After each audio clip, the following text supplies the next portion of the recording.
Siamo presenti alla manifestazione Spumanti Italia come sponsor, in questo caso con le nostre migliori etichette, con Recoaro, come potete vedere dietro di me, e abbiamo scelto anche di far vedere Valverde. Sono le nostre due acque di eccellenza, diciamo così, legate al mondo della ristorazione. Sono due bottiglie molto accattivanti, molto particolari, dedicate comunque al consumo fuori casa. Abbiamo Recoaro Vanity, che è una bottiglia molto accattivante, molto elegante per le tavole degli italiani, e Valverde. Valverde invece è un'acqua minimamente mineralizzata, sgorga dal Monte Rosa.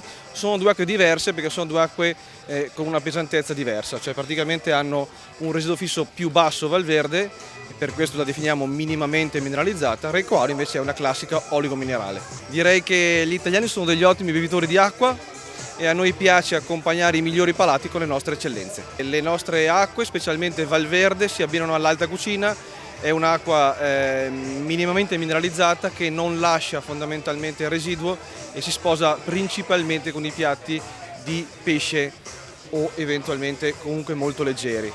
Recoaro invece ha un gusto più deciso ed è un'acqua diciamo per tutti.